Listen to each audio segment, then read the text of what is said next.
अब देखिए नर और नारायण पर्वत के पास हैं, तो मैं सोचा आपको उनकी भी कहानी बता ही दूं।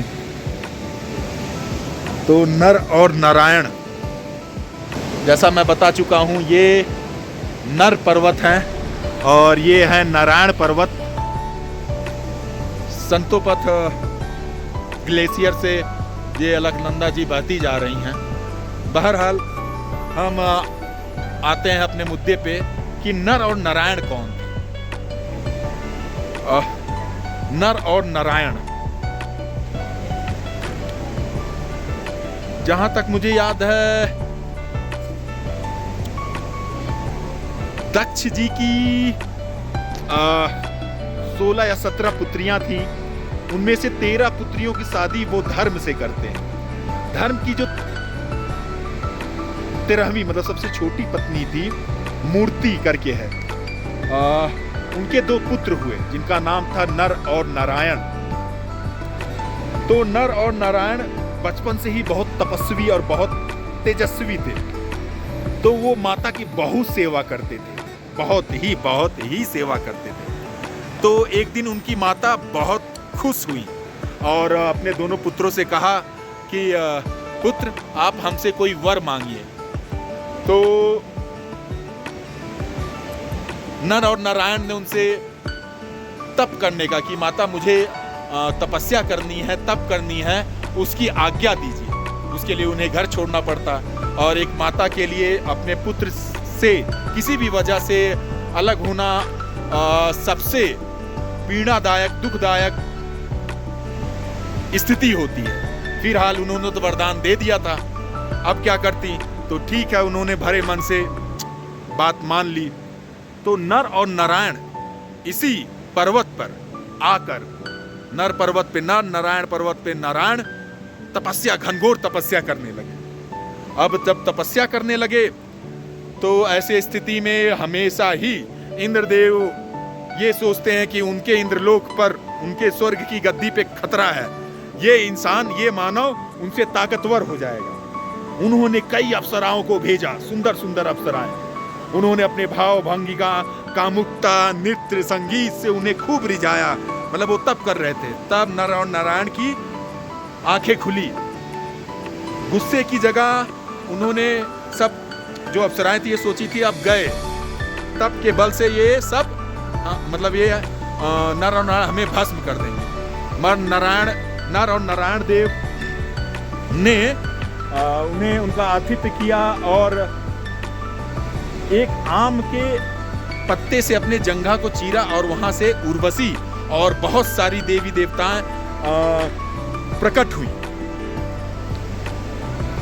तो और उन्होंने, और उर्वशी की सुंदरता देखकर बाकी सारी जो अप्सराएं इंद्रदेव ने भेजा था वो पानी पानी हो गई। और बाकी जो अप्सराओं को उत्पन्न उन्होंने किया था, तो उन्होंने बोला कि मुझे आपसे शादी करनी है।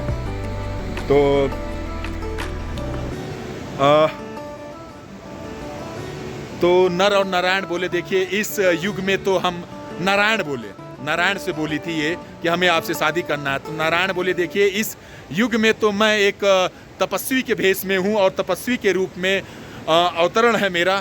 तो प्रेम और विवाह तपस्या के साथ नहीं चलते, तो मतलब पूर्ण कठिन तपस्या के साथ नहीं चलते। तो उन्होंने सिर्फ ये वचन दिया कि जब मैं द्वापर युग में जन्मूंगा तो आपके साथ, मतलब ये जो आपका प्रणय निवेदन है, स्वीकार करूंगा। तो जब वो द्वापर युग में श्री कृष्ण बनते हैं, तब ये सारी जितने भी उर्वशी मतलब सारी जो अप्सराएं थी, वो अप्सराएं गोपियां बनती हैं, उनके प्रणय का भाग बनती हैं, जो निधि वन में श्री कृष्ण ने प्रेम लीला किया था।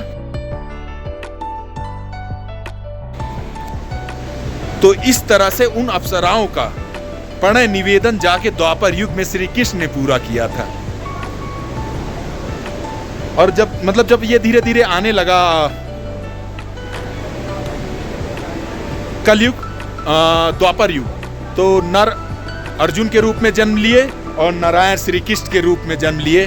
तो नर और नारायण अर्जुन और श्री कृष्ण के जोड़े को भी कहा जाता है। कहा क्या मतलब, उनका रूप ही है।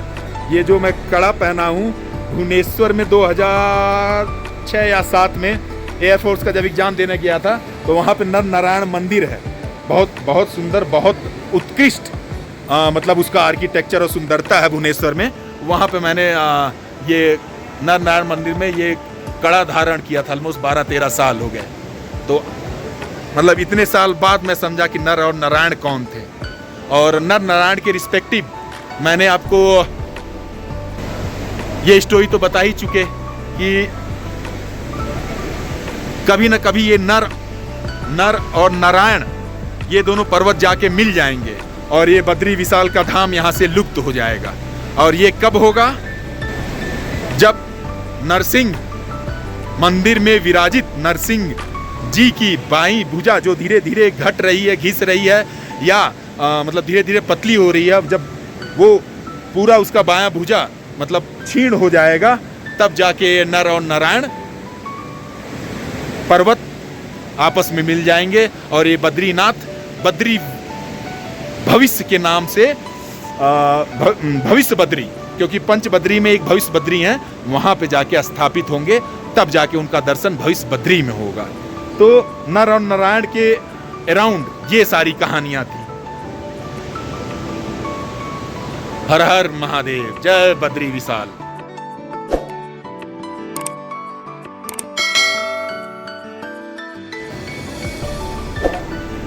अब हम तप्त कुंड के बगल से जा रहे हैं ब्रह्म कपाल।